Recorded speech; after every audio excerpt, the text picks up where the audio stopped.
Good afternoon to all of you. स्वागत है आप सभी का हमारे इस छोटे से प्यारे से यूज़फुल यूट्यूब चैनल पे।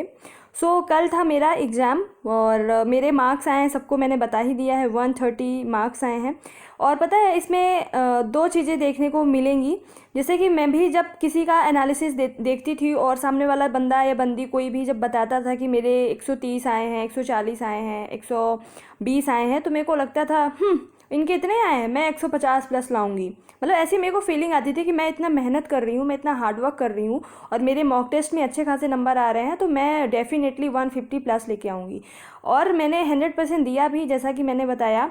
और बहुत ही बुरा लगा जब मार्क्स मेरे 130 आए। इवन जब मैं एग्ज़ाम दे रही थी उस टाइम पे मेरे को फीलिंग आ रही थी कि क्या पता मेरे 110 115 ही आए, लेकिन जब मैंने सबमिट किया फाइनली तो 130 आए। और मैं और अच्छा कर सकती थी अगर मेरे को टाइम और मिल जाता, बट वही है ना कि टाइम तो 3 घंटे ही है सबको, स्पेशल किसी के लिए अलग से टाइम मिलने वाला है नहीं। तो अगर अभी भी आप लोगों को ऐसी फीलिंग आ रही है कि नहीं 150 प्लस आएंगे तभी आपका सिलेक्शन होगा, तो बिल्कुल ऐसा नहीं है, क्योंकि इक्के दुक्के ही हैं जिनके 150 प्लस आ रहे हैं, वो टॉपर्स में माने जाएंगे अगर पेपर का लेवल ऐसा ही रहा। और नो डाउट नॉर्मलाइजेशन होने वाला है। तो जिनके पेपर हो गए हैं और जिनके 130 to 140 के बीच में है या फिर 130 से कम भी हैं, उनको भी अभी डिमोटिवेट होने की ज़रूरत नहीं है। मैं ये नहीं कह रही कि आपका सिलेक्शन होगा या फिर मेरा सिलेक्शन होगा, बट हमने अपना 100% दिया है, ईमानदारी से मेहनत की है, तो भगवान अच्छा करेंगे। जो भी होगा, सिलेक्शन होगा नहीं होगा, ये पढ़ा हुआ आगे कहीं ना कहीं काम आएगा, पहली बात। दूसरी बात, जिनका पेपर होने वाला है उनके लिए मैं कुछ बताने वाली हूँ कि क्या पैटर्न फॉलो कर रहे हैं और आप ऐसा क्या करो कि वहाँ पे कुछ गलतियाँ उस 3 घंटे में क्या ना करो कि और ज़्यादा बढ़ जाएं। जैसे मैं बहुत ज़्यादा उस टाइम पे जब मैनेजमेंट के क्वेश्चन मेरे सामने आए, मैथ्स के क्वेश्चंस मेरे सामने आए, तो बहुत ज़्यादा दिमाग एकदम, उसका जो बैलेंस होता है ना माइंड का, वो हिल गया था। वो मेरे को समझ नहीं आ रहा था कि मैं कैसे टाइम को मैनेज करते हुए चलूँ। तो वही सारी चीज़ें अपने एक्सपीरियंस से मैं बताऊँगी, आप लोगों को वो फॉलो करना है और डेफिनेटली आपका एग्ज़ाम पहले से जो आप कर रहे होगे उससे बेटर होगा, ठीक है। तो देखो, ये सारे क्वेश्चंस कि जीके में कौन से क्वेश्चंस आए, साइंस में कौन से क्वेश्चंस आए, कंप्यूटर में कैसे क्वेश्चंस आए, ये सारी चीज़ें आपको अलग अलग यूट्यूब चैनल पे प्रॉपर अच्छे तरीके से बताया जाता है, पर कि पर्टिकुलर कौन सा क्वेश्चन आया कौन सा। तो ये सारी चीज़ें तो मैं बताने से रही कि कौन सा क्वेश्चन आया कौन सा नहीं, बस मैं पैटर्न बताऊँगी और आपको उसके लिए करना क्या है वो बताऊँगी, ठीक है। देखो, जीके में लगभग 20 क्वेश्चन मेरे शिफ्ट में आए थे। लगभग, मैं हर चीज़ में लगभग लगा रही हूँ, क्योंकि एकदम ऐसा नहीं रहता है कि फिक्स क्वेश्चन रहे कि 1 से 20 तक ही जीके रहे। जैसे कि कभी कभी ऐसा हो रहा था कि जो पहला पोर्शन था वो जीके का ही था, लेकिन वो एक से 10 या 15 तक थे। फिर कुछ क्वेश्चन इक्का दुक्का बीच में, मैथ्स के बीच बीच में भी मिल रहे थे। तो ऐसा वो लोग पैटर्न अपना रहे हैं। तो लगभग से मैं कह रही हूँ कि 20 क्वेश्चन थे जीके के, जिसमें मैं एमपी से बहुत ज़्यादा थे, 8 से 9 क्वेश्चन, इवन ज़्यादा ही क्वेश्चन रहे होंगे। जैसे कि मैं कुछ एग्जाम्पल दूँ कि शारदा माता का मंदिर कहाँ था। साक्षरता दर से 2 क्वेश्चन पूछे गए थे कि सबसे ज़्यादा साक्षरता कहाँ है जबलपुर में, सबसे कम साक्षरता दर एमपी में कहाँ है, तो अलीराजपुर, है ना। ये 2 क्वेश्चन से। एक क्वेश्चन ऐसा था कि अगर हमें तवा बांध को देखने जाना है तो किस जिले से होकर गुजरना पड़ेगा या फिर किस जिले में जाना होगा, तो नो डाउट तवा बांध कहाँ है, होशंगाबाद में, नर्मदापुरम में, ठीक है। एक क्वेश्चन ऐसा था जो कि बहुत ही घुमा के पूछा गया था कि ऐसा कौन से मुगल सम्राट थे जो बुरहानपुर के शासक होने के बावजूद क्या कर रहे थे, अपने मतलब जो उनका जो निजी महल था वहाँ पे वो मतलब रह रहे थे। मतलब बुरहानपुर के शासन थे, लेकिन वो बुरहानपुर के शासन द्वारा बनवाए गए महल में न रह के अपने निजी महल में रह रहे थे। तो मेरे को एग्जैक्ट तो आंसर मतलब मुझे क्लिक नहीं हुआ, लेकिन जब मैंने ऑप्शन देखा तो मुझे समझ आया कि जो मुमताज़ थी, मुमताज़ बुरहानपुर से रिलेटेड थी और शाहजहाँ मुमताज़ से रिलेटेड है, तो नो डाउट इसका आंसर शाहजहाँ होगा। और मतलब आंसर भी सही था। इस तरीके से कुछ क्वेश्चंस एमपी में भी घुमा के आ रहे हैं, बट हाँ, ओवरऑल जीके का मतलब क्वेश्चन बहुत बहुत नॉर्मल आ रहे हैं। अगर आप नॉर्मल कभी एमपी जीके पढ़े हो तो नहीं भी पढ़ के जाओगे तो आराम से आप करके आ जाओगे, ठीक है। एमपी भारत का सबसे बायोस्फीयर पूछ रहा है, सबसे छोटा एमपी का ऐसे पूछ रहा है। पचमढ़ी से रिलेटेड क्वेश्चन आया था, पांडव गुफा से रिलेटेड क्वेश्चन आए थे। तो क्वेश्चन मैं बताऊंगी नहीं, बट हाँ मैं ये कहूँगी अगर किसी ने एमपी जी की बिल्कुल नहीं पढ़ी है तो ऐसी गलती करके मत जाना, जिनके पास अभी टाइम है, क्योंकि 8 से 9 क्वेश्चन आ रहे हैं एमपी जी के किसी भी एक बुक से। कुछ नहीं है, आपके पास पुणेकर नाम की एक बुक आती है, बहुत ही पतली होती है, लगभग 50-60 पेजेस की होती होंगी, उनको बस आप पढ़ के चले जाओ। बहुत बेसिक एमपी पढ़ना, मतलब डीप में जाने की जरूरत नहीं है। अगर डीप में जाओगे तो वो टाइम वेस्ट होगा। तो एमपी एकदम थॉरोली, मतलब मत इतना कि एकदम डीपली मत जाना, आप ऐसे ऊपर ऊपर पढ़ के जाना, मतलब बेसिक्स क्लियर होने चाहिए। 2011 की जनगणना जरूर पढ़ लेना, चाहे एमपी का हो चाहे भारत का हो, ठीक है। तो और मॉडर्न हिस्ट्री आ रही है, तो हिस्ट्री में आपको मॉडर्न हिस्ट्री को ज़्यादा प्रेफर करना है, और सिर्फ ल्यूसेंट। जीके के लिए सिर्फ ल्यूसेंट और सिर्फ एमपी, और करंट अफेयर्स पढ़ो अगर टाइम है, क्योंकि करंट अफेयर्स 2 से 3 आ रहे हैं। जैसे स्पोर्ट्स से रिलेटेड करंट अफेयर्स, जैसे मेरे में आया था कि जो राफेल नडाल है उन्होंने ऑस्ट्रेलियन ओपन जीता, तो किसको हरा के जीता है। जैसे डायरेक्ट क्वेश्चन नहीं आया कि किसने जीता है, इवन उन्होंने सेकेंड विनर का नाम पूछ लिया है। तो 2-3 क्वेश्चन आ रहे हैं, तो अगर टाइम है, जैसे किसी का 2 दिन बाद है, तो आप करंट अफेयर्स को स्किप कर सकते हो, क्योंकि आपका जो ज़्यादा गेनिंग पोर्शन है, ज़्यादा स्कोरिंग है, वो है मैथ्स और रीजनिंग, तो आपको वहाँ पे ज़्यादा टाइम देना है। तो जीके के लिए आपको ज़्यादा डिटेल में जाने की ज़रूरत नहीं है, आप सिर्फ ल्यूसेंट पढ़ो एंड एमपी जीके अच्छे से कंप्लीट करो। तो ये हो गया जीके का पोर्शन, बहुत ही नॉर्मल ईजी क्वेश्चंस आ रहे हैं। देन हम चलते हैं साइंस पे। देखो साइंस में लगभग मुझे ऐसा लग रहा है कि 15 से 16-17 क्वेश्चन आए थे, और इसमें से भी जो मेरे शिफ्ट में है केमिस्ट्री के क्वेश्चन ज़्यादा आए थे। एसिड से आया था, केमिकल फार्मूला से क्वेश्चन आया था, कार्बन के क्वेश्चन बहुत इंपॉर्टेंट, जैसे कार्बन के जितने भी अपर रूप हो गए, कार्बन से रिलेटेड थोड़ा सा आप डिटेल में पढ़ लेना। सॉरी। फिर बायोलॉजी में सेल, कोशिका से पढ़ लेना, मैं बार बार कह रही थी कि कोशिका इंपॉर्टेंट है।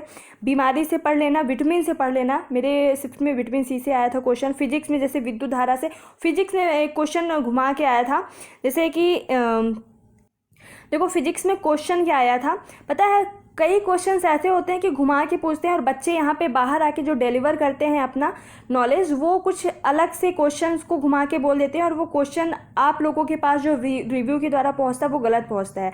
मैंने देखा कि कल का जो 20 मार्च का फर्स्ट शिफ्ट के 2 क्वेश्चन बहुत गलत तरीके से, एक तो ये कि शाहजहाँ वाला जो मैंने बताया, लोगों ने इस तरीके से उसको बताया कि शाहजहाँ कहाँ का शासक था, तो बुरहानपुर का है, वहीं से रिलेटेड, लेकिन क्वेश्चन पूछने का तरीका कुछ अलग था।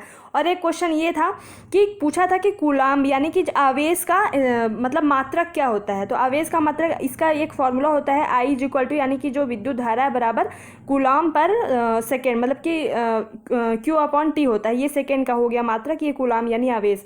तो इसका हो जाएगा कि एम्पियर घंटा, ऑप्शन में था एम्पियर और घंटा, है ना, ये टी यानी कि समय को डिनोट कर रहा है, एम्पियर घंटा ऑप्शन में था, और उसका आंसर यही था, ठीक है। तो इस तरीके से आपको छोटे छोटे फॉर्मूले अगर रटे हो तो ठीक है, अलग से करने की जरूरत नहीं है, क्योंकि साइंस भी ऐसा ही आ रहा है कि अगर आपने थोड़ी बहुत अगर ल्यूसेंट भी अच्छे से कर ली है और ऑब्जेक्टिव्स लगा लिए हैं, तो आपका साइंस अच्छा रहेगा। अब देखो ऐसा तो है नहीं कि 15 के 15 क्वेश्चन ल्यूसेंट से आ जाए, 1-2-3 क्वेश्चन तो आपको बाहर से देखने को मिलेंगी, लेकिन अब कहो कि अब अगर आप थोड़ा सा डीप में जाने की कोशिश करो, क्योंकि अभी तो पैटर्न यही आ रहा है कि बहुत कम क्वेश्चन आ रहे हैं। पहली बात साइंस से जीके से 20-20 के आ रहे हैं, और दूसरी बात नॉर्मल आ रहा है, तो एक्स्ट्रा पढ़ने की बजाय आप उधर ध्यान दो जो थोड़ा सा टफ आ रहा है और जिनकी संख्या ज़्यादा है क्वेश्चंस में, ठीक है। तो साइंस में भी आपको क्या करना है, सिर्फ ल्यूसेंट पढ़ना है, सिर्फ और सिर्फ ल्यूसेंट। और अगर ल्यूसेंट की थ्योरी पढ़ने का भी टाइम नहीं है, जिनका 2 दिन बाद है, तो वो आप क्या करो, सिर्फ ऑब्जेक्टिव्स लगा के चले जाओ। और अगर जिनके पास टाइम है, जिनका अप्रैल में पेपर है, वो साइंस की थ्योरी अच्छे से पढ़ सकते हो, देन आप प्रेफर कर सकते हो किसको, ऑब्जेक्टिव को। देन करना है क्या, कंप्यूटर। मुझे अपने पेपर में कल में कंप्यूटर भी टफ लगा, जैसे 2-3 क्वेश्चन बहुत ही इजी थे कि फादर ऑफ कंप्यूटर कौन है, चार्ल्स बेबेज, लैंग्वेज से क्वेश्चन आ गया था। और जैसे एक ये आया था WWTP, हालांकि ये कंप्यूटर को क्वेश्चन नहीं है, सॉरी मैंने यहाँ पे लिख दिया है, ये MP से रिलेटेड या फिर कह सकते हैं कि जीके से रिलेटेड क्वेश्चन था। WWTP का full form world water treatment plant, इसका फुल फॉर्म होगा, सॉरी ये कंप्यूटर पे नहीं आएगा, ठीक है। तो जैसे कुछ क्वेश्चंस कंप्यूटर में 2-3 इजी थे, लेकिन जो 17-18 क्वेश्चन थे, जैसे MS एक्सेल से एक क्वेश्चन आया था कि जैसे जो सेल होती हैं और जो कॉलम होते हैं, जो ये कॉलम हो गया, ये सेल हो गया, MS एक्सेल में आपने पढ़ा होगा, तो इनका जो डिवीजन जो पॉइंट होता है, जहाँ पे ये एक दूसरे को जहाँ पे काटते हैं, कट करते हैं, उसको क्या बोलते हैं, तो उसको सेल बोलते हैं, है ना। तो वो ऑप्शन में था सेल या फिर रेंज, इस तरीके से क्वेश्चन, तो ये इजी था। मतलब आपको कुल मिला के अगर 20 क्वेश्चन हैं तो 7-8 क्वेश्चन पढ़े हुए मिलते हैं, मुझे 7-8 क्वेश्चन ही उसमें पढ़े हुए मिले, बाकी 12 क्वेश्चन आपको थोड़ा सा मतलब कि लॉजिक लगा के कुछ ऐसा वैसा करके आपको करना पड़ेगा। तो कंप्यूटर आपको थोड़ा सा डिटेल में, और ऐसा है यार कि कंप्यूटर मैंने भी बहुत अच्छे से पढ़ा था, बहुत अच्छे से पढ़ा था, कई जगह से पढ़ा था, बुक से भी और यूट्यूब चैनल्स के थ्रू, और नोट्स भी बनाया था। इवन मैंने आप लोगों से भी बोला था कि कंप्यूटर के नोट्स पढ़ लोगे, इससे बाहर नहीं जाएगा। तो अब उस नोट्स को देने का कोई मतलब है नहीं, क्योंकि जब मैं खुद नहीं कर पाई तो आप लोग उसको पढ़ के कोई मतलब नहीं है ना। और मैं ऐसा चाहती नहीं कि जो जहाँ से कुछ अच्छा है ना वहाँ मैं कुछ करूँ। तो आप लोग कंप्यूटर अपने हिसाब से देखना, थोड़ा सा डिटेल में आ रहा है तो कंप्यूटर पे ध्यान देने की ज़रूरत है। लेकिन कंप्यूटर के क्वेश्चन मेरे सिर्फ में 20 से ज़्यादा नहीं थे। ओके देन चलते हैं हम लोग किस पे, जीके में जैसे बता दिया मैंने, पॉलिटी में 1-2 आ रहे हैं, इकोनॉमिक्स में 1 ही आ रहा है क्वेश्चन। ठीक है, इकोनॉमिक्स में क्वेश्चन क्या था, प्रत्यक्ष कर। हाँ, प्रत्यक्ष कर इनमें से कौन सा है, तो आय कर। नो डाउट सबको पता होगा कि आय कर जो होता है, इनकम जो टैक्स होता है वो प्रत्यक्ष का डायरेक्ट टैक्स होता है। ठीक है, ऐसे आए थे क्वेश्चन। ज्योग्राफी में 1 आया था और नॉर्मल क्वेश्चन थे सारे। अब देखो हिंदी में चलते हैं। हिंदी थोड़ी सी हटके आई थी। हटके मतलब जो एग्जाम्पल्स थे अलंकार के वो टफ थे, बट जिसने पढ़ा होगा, मैंने हिंदी अच्छे से पढ़ी थी तो मेरे को हिंदी सही लगी। लेकिन जिसने नहीं पढ़ा होगा, सिर्फ इतना पढ़ लिया होगा कि किसको अलंकार कहते हैं, कौन सा कैसे, लेकिन उसके एग्जाम्पल्स प्रॉपरली नहीं पढ़े होगे तो नहीं आ पाएगा, क्योंकि डिटेल में एग्जाम्पल्स थोड़ी टफ थे तो आपको पढ़ने पड़ेंगे। ठीक है, अलंकार से 3 क्वेश्चन आए थे, तत्सम से 2 आए थे, अनेकार्थी से 2 आए थे और टफ थे। लेवल सबका टफ था, मतलब टफ उसके लिए जो नहीं पढ़ा होगा। ऐसा नहीं नॉर्मल क्वेश्चन नहीं पूछ रहे थे अनेकार्थी में, बहुत ही अजीब अजीब। पर्यायवाची से 2, वाक्य से 2, वाच्य से, मतलब ओवरऑल हिंदी आप अगर एक बार अच्छे से पढ़ लिया, कहीं से मत पढ़ो, आप ट्यूशन हिंदी पढ़ लो तो आप कर लोगे। बिना पढ़े जाओगे हिंदी तो नहीं कर पाओगे, जैसा लेवल आ रहा है हिंदी में। ठीक है, पर हाँ पढ़ के जाओगे तो अच्छा करके आओगे। अब आते हैं हम लोग मैनेजमेंट। मैनेजमेंट सबकी नैया डुबा रहा है। इसमें से 2 क्वेश्चन आए थे। हेनरी फ्योल मैंने पढ़ाया भी था, उसी से रिलेटेड डायरेक्ट डेफिनेशन आ गई थी। हेनरी फ्योल से रिलेटेड 2 डेफिनेशन आई थी और दोनों बन गए थे, मतलब देखते ही समझ आ गया था कि उसका आंसर ये होगा। फिर सिचुएशन बेस्ड क्वेश्चन आ रहे हैं कि आपको कुछ सिचुएशन दी जाएगी कि अगर आपके इंडस्ट्री में या फिर आपके कंपनी में ऐसा कुछ हो रहा है, देन आप को कुछ प्रोडक्शन करना है, तो आपको मतलब कुछ भी ऐसा, मतलब प्रोडक्शन करने के लिए आप अपने जितने भी कर्मचारी हैं, मतलब ऐसा करके सिचुएशन बेस्ड क्वेश्चन आ रहा है, तो उनको आप किस तरीके से डील करोगे, किस तरीके से टैगल करोगे वगैरह वगैरह करके बहुत सारे फालतू के क्वेश्चन वो लोग दे रहे हैं। और बहुत ही देखो, मैनेजमेंट में 3 से 4 क्वेश्चन आपको पढ़ाया मिलेगा, बहुत अच्छा मिलेगा, बहुत ईजी मिलेगा, वो सब लोग करके आएंगे। बाकी जो अगर जैसे 20 का है तो उसमें से 16 क्वेश्चन ऐसे आएंगे जिनमें आपको खुद से लॉजिक लगाना पड़ेगा, खुद को इमेजिन करना पड़ेगा कि अगर मैं प्रबंधक की जगह होता, अगर मैं उसकी जगह होता तो मैं क्या करता। खुद से जिसका यहाँ पे नॉलेज अच्छा होगा कि हाँ इस जगह से इस सिचुएशन पे अगर मैं होता तो क्या करता, नहीं होता, मतलब खुद से लॉजिक लगा के ही आपको करना पड़ेगा। और आपको हर क्वेश्चन का जब आंसर कर रहे होगे तो आप कंफर्म नहीं होगी कि ये होगा कि नहीं होगा, क्योंकि वो लॉजिकल क्वेश्चंस होते हैं। और मार्केटिंग यानी विपणन से क्वेश्चंस आ रहे हैं 2-3 न्यूमेरिकल टाइप। ठीक है, तो आपको ये करना है मैनेजमेंट में। तो आपको कंप्यूटर में मैनेजमेंट में थोड़ा सा डिटेल में जाने की ज़रूरत है। इंग्लिश की बात करते हैं। मुझे ऐसा लगता है कि इंग्लिश मेरी ठीक ठाक है, और इंग्लिश में कल 30 प्लस आए थे क्वेश्चंस। इडियम फ्रेजेस 2 क्वेश्चंस आए थे, और इडियम फ्रेज अच्छे लेवल का था। मतलब अगर आप नहीं पढ़ के जाओगे, यानी जो कहावतें होती हैं, मतलब है ना, फ्रेजेस जो होते हैं, अगर नहीं पढ़ के जाओगे तो उसमें आपको तुक्का ही लगाना पड़ेगा। तो हो सके तो पढ़ लेना इडियम फ्रेजेस। मैंने अपने टेलीग्राम चैनल पर PDF सेंड करा है SSC लेवल का। ठीक है, तो उस पर अगर टेलीग्राम चैनल पर ज्वाइन होना है तो कॉमेंट बॉक्स में लिंक पिन होगी। ठीक है, आप हो सकते हो। एंटोनिम सिनोनिम्स मिला के 3 क्वेश्चन आए थे। एक्टिव पैसिव और नरेशन, ये 2 चैप्टर्स ग्रामर के बहुत इंपॉर्टेंट, अच्छे से कर लेना। एक्टिव पैसिव वो भी बोला ना मैंने कि जो आ रहा है मतलब कि एकदम डिटेल में आ रहा है। तो एक्टिव पैसिव 4-5 क्वेश्चन आ रहे हैं, डिटेल में अच्छे से पढ़ना। नरेशन अच्छे से पढ़ लेना, 5-6 क्वेश्चन आ रहे हैं।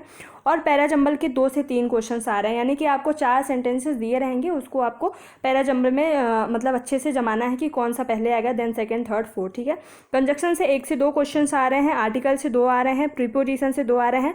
ये तीनों चैप्टर्स इजी लेवल में आ रहे हैं। मिस स्पेल्ड आया था 1 और बहुत ही आसान था।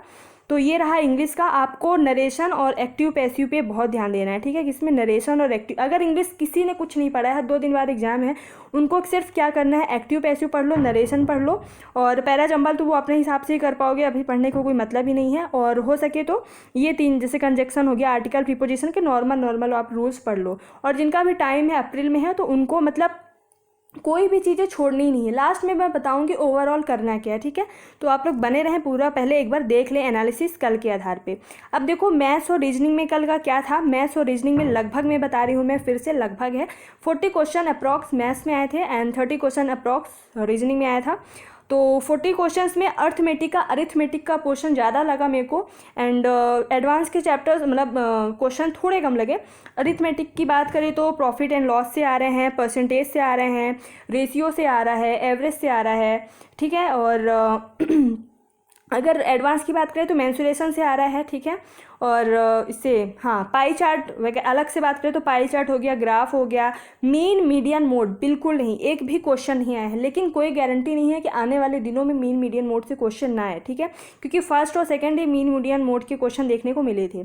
वर्क एंड टाइम से बहुत ज़्यादा क्वेश्चन, सबसे ज़्यादा क्वेश्चन की बात करें तो वर्क एंड टाइम, एक minute, work and time and distance से ट्रेन वाले क्वेश्चन और मतलब अलग से भी टाइम एंड डिस्टेंस के क्वेश्चन आए थे।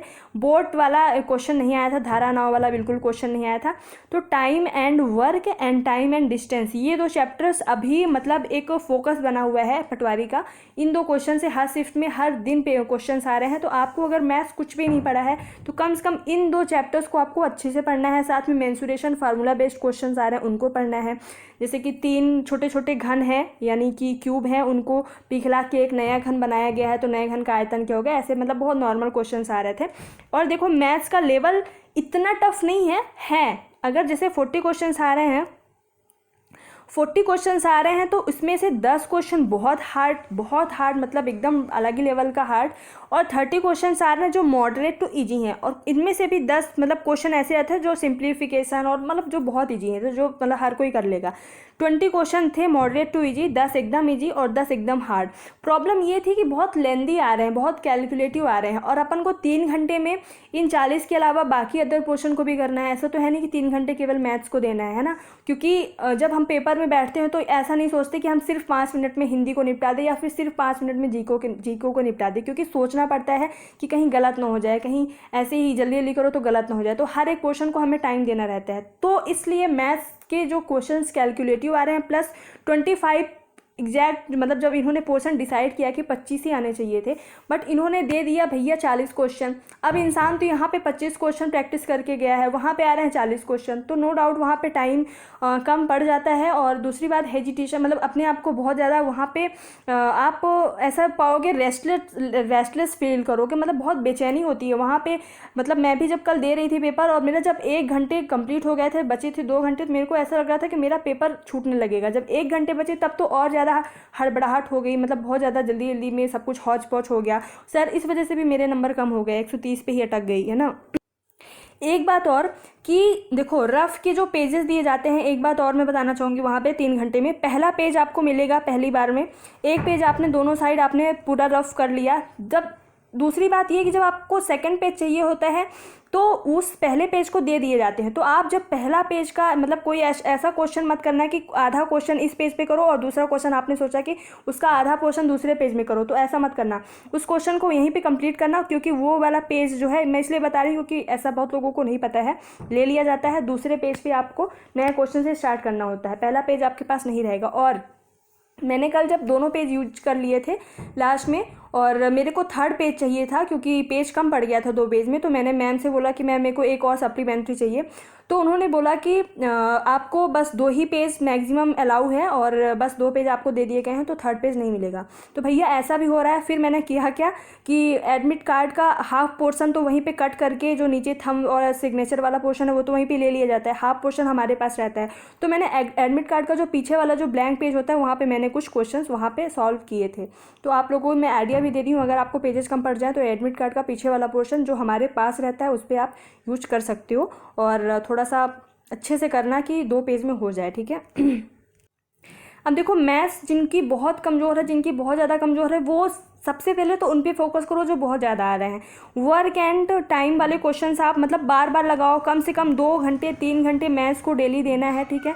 और बार बार वर्क एंड टाइम के क्वेश्चन करो, बार बार टाइम एंड डिस्टेंस के ट्रेन वाले क्वेश्चंस करो, बार बार मेंसुरेशन करो। मतलब 4-5 चैप्टर ऐसे हैं जो कोर है, उन कोर चैप्टर्स को अच्छे से करना है, बहुत अच्छे से करना है। और अगर टाइम बचाना है तो आपको क्यूब रटे होने चाहिए, मतलब स्क्वायर रटे होने चाहिए, स्क्वायर रूट्स रटे होने चाहिए, है ना। ये सारी चीज़ें, छोटी छोटी जो चीज़ें आप अगर अभी से कर लोगे तो वहाँ पे आपका थोड़ा टाइम बच जाएगा। तो इस तरीके से मैथ्स करना है। और मैथ्स अगर बुक से समझ नहीं आ रही है तो आप विनर्स के जो एनालिसिस हो रहे हैं डेली, आदित्य पटेल सर करवा रहे हैं, वो आप देख सकते हो, बहुत हेल्प हेल्पफुल रहेगा और उसी तरीके से ही क्वेश्चन आ रहे हैं, एग्जैक्ट उसी तरीके से नहीं, थोड़ा बहुत इधर उधर पैटर्न घुमा के आ रहे हैं हर क्वेश्चन, तो आपको थोड़ी बहुत मतलब हेल्प तो मिलेगी, है ना। तो मैथ्स में इसी तरीके से आपको करना है कि एकदम जो मेन चैप्टर्स हैं उनको तो आपको मतलब कर लेना है, प्रैक्टिस इतनी बार कर लेनी है कि अगर यहाँ पे आपको 4 मिनट लग रहे हैं तो वहाँ पे कोशिश करनी है 2 से 3 मिनट ही लगें, ठीक है।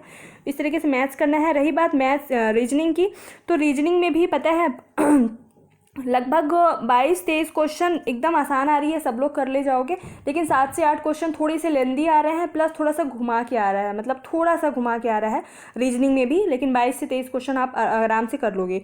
तो इस तरीके से पूरा है। अभी मैं लास्ट में बताती हूँ आपको करना क्या है, किसका कब एग्जाम है ना। 1 मिनट रुकना। देखो, जिनका कल पेपर है या फिर जिनका परसों पेपर है या फिर अभी 7-8 दिन के अंदर पेपर है, उनको किस में फोकस करना है, उनको मैथ्स में फोकस करना है। एंड रीजनिंग में, रीजनिंग तो देखो मेरे ख्याल से सबको आती होगी, तो फिर भी थोड़ी बहुत आप रीजनिंग में फोकस कर सकते हो। मेन है मैथ्स, कंप्यूटर और क्या है मैनेजमेंट, इन तीनों पे फोकस करना है। मैनेजमेंट ऐसा सब्जेक्ट है कि आपको कॉन्सेप्ट, कम से कम आपको कॉन्सेप्ट आने चाहिए, रटे रटाए क्वेश्चंस नहीं आ रहे हैं। मैं स्टार्टिंग से बोलती आ रही थी कि मैनेजमेंट में कॉन्सेप्चुअल क्वेश्चंस आ रहे हैं। जब मैंने इतना ध्यान दिया था कॉन्सेप्ट में और मेरी ये हालत हो गई थी, तो जिन्होंने सिर्फ रट के जो गए हैं या फिर जाने वाले हैं, तो उनकी हालत क्या होगी मैनेजमेंट में, समझ सकती हूँ। तो आपको मैथ्स में, मैनेजमेंट में और कंप्यूटर में विशेष ध्यान देने की ज़रूरत है, क्योंकि जो जीके है, जीएस है, मतलब जो नॉर्मल पढ़ता होगा जीके, जीएस, हिंदी, इंग्लिश, ये सारे लोग कर ले जाओगे। आपको मैथ्स और मैनेजमेंट और कंप्यूटर ही बेड़ा पार लगाएगा। इन्हीं तीनों में अगर आप अच्छा कर लिए तो ही आप मतलब अच्छा कर पाओगे, 140-150 प्लस ला सकते हो। और बहुत बड़ी बात है, बहुत बड़ी बात है भैया। अब तो मैं कह रही हूँ कि 140-150 प्लस लाना बहुत बड़ी बात है, लेकिन इम्पॉसिबल कुछ भी नहीं है। मैं हमेशा आप लोगों को मोटिवेट ही करती हूँ कि आप लोग कुछ भी कर सकते हो। अभी जिनके पास टाइम है, जिनके पास अभी महीने भर का टाइम है या फिर जिनके पास 15 दिन का टाइम है, अपनी तरफ से आप कोशिश करते रहो, अच्छा मतलब बेस्ट से बेस्ट देने की कोशिश करो। डेली 3 घंटे का, अभी नहीं, जिनके पास 10 दिन जब बचे, मतलब हाँ, ये भी एक क्वेश्चन आया था कि मॉक टेस्ट कितने दिन पहले से लगाएं, तो मैंने क्या किया था कि मॉक टेस्ट मैंने 6 दिन पहले से ही लगाया था। और कब लगाया था, 9 से 12 मेरा फर्स्ट शिफ्ट में टेस्ट था, मतलब पेपर था मेन, तो मैं 5-6 दिन पहले से ही 9 से 12 का ही टेस्ट दे रही थी, टेक्स्ट बुक पे दे रही थी 9 से 12 कंटिन्यू। और विनाश पे क्योंकि संडे को होता है तो उसका टाइमिंग भी थोड़ा अलग है, तो इसीलिए मैं टेक्स्ट बुक पे दे रही थी 9 से 12, एग्जैक्ट 9 से 12 टेस्ट होना था, मेरा एग्जाम होना था, इसीलिए मैंने 9। अगर आपका दोपहर की शिफ्ट में है, सेकंड शिफ्ट में 2 से 5 है, तो आप उसी टाइम पे डेली 5 दिन पहले से कम डेली कंटिन्यू दो। उससे क्या होता है ना कि आपकी उसी टाइम पे हैबिट हो जाती है 3 घंटे बैठने की, पूरा माइंड उसी टाइम, उसी तरीके से टेस्ट देने के लिए उस टाइम पे तैयार हो जाता है 4-5 दिनों में। और 3 घंटे जब डेली आप बैठोगे उसी टाइम पे, तो आप अपना बेस्ट दे पाओगे, ठीक है। तो टेस्ट सीरीज़ के लिए, मॉक टेस्ट के लिए यही था। और अगर अभी मतलब डेली एक मत दो, जिनके पास 1 महीने है, अप्रैल में है, तो वो कम से कम ऐसा करो कि 2 दिन में 1 दे दो, 3 दिन में 1 दे दो, या फिर 4-5 दिन में 1 दे दो। संडे वाला भी दे सकती हो, लेकिन जब 5 दिन 6 दिन बचे तो आपको डेली देना है उसी टाइम पे। और मैथ्स के क्वेश्चन टफ नहीं आ रहे हैं, इतने टफ नहीं आ रहे हैं। जिनका सीजीएल वगैरह होगा या फिर जो बहुत ज़्यादा जो वनडे एग्जाम, जैसे हम लोग पीएससी वाले हैं, तो अपन को क्या है ना कि जीएस वगैरह ज़्यादा अच्छा लगता है, मैथ्स इतनी अच्छी नहीं लगती। हालांकि कवर किया मैंने काफ़ी कुछ मैथ्स में, लेकिन जो वनडे एग्जाम्स की तैयारी ही कर रहे हैं, क्योंकि पुलिस में हर चीज़ में मैथ्स आती है, तो उनके लिए टफ नहीं होगा, नो डाउट। बहुत अच्छा उनका एग्जाम जाएगा, बिल्कुल भी डरने की ज़रूरत नहीं है। मॉडरेट लेवल ही आ रहा है, बस कैलकुलेटिव आ रही है, और मैथ्स के क्वेश्चन मतलब नंबर ज़्यादा आ रहे हैं, नंबर ऑफ क्वेश्चन मैथ्स में ज़्यादा आ रहे हैं, तो उस वजह से टाइम थोड़ा कम पड़ रहा है, ठीक है। बिल्कुल डरने की जरूरत नहीं। जिनका मैथ्स थोड़ा बहुत भी ठीक है तो उनको डरने की जरूरत नहीं है। हाँ, बस वहाँ 3 घंटे अपना बेस्ट देना है उस 3। हाँ, एक बात और कि जो पेन है ना, एडमिट कार्ड में सबके लिखा रहता है कि ट्रांसपेरेंट पेन ही ले जाते हैं। इतने महान महान प्राणी हैं इस दुनिया में, इस संसार में, कि लिखा होने के बावजूद भी लोग रंग बिरंगे पेन ले जा रहे हैं, ट्रांसपेरेंट पेन नहीं ले जा रहे हैं, और वहाँ पे फिर उनको प्रॉब्लम हो रही है। छोटी छोटी भी प्रॉब्लम अगर होगी ना, 2 पेन ले जाना, एक्स्ट्रा पेन, क्योंकि क्या होता है कभी कि पेन काम करना बंद कर दिए, किस्मत को कुछ भी मतलब कहा जा सकता है, ये होती है किस्मत की। आप अगर आप एक ही पेन ले जाओ और वहीं पे काम करना बंद कर दिया, मे बी आपको 5 मिनट बाद किसी और ने पेन दे दिया, लेकिन उस 5 मिनट तक आपके माइंड पे क्या असर होगा आपको भी नहीं पता है। तो एग्ज़ाम के लिए थोड़ी थोड़ी चीज़ें आपको, बहुत छोटी छोटी चीज़ें आपको बहुत परेशान करती हैं। हर चीज़ का ध्यान रखना, अच्छे से अपने सेहत का ध्यान रखो, अच्छा दो, अपना बेस्ट दो, जितना कर सकते हो उतना करो, 100% दो, और डेफिनेटली आपका एग्ज़ाम अच्छा होगा। आई होप कि आप लोगों को वीडियो पसंद आए। अगर पसंद आए तो लाइक करना ना भूलें, सब्सक्राइब करना ना भूलें। So thank you so much. जय हिंद, जय भारत।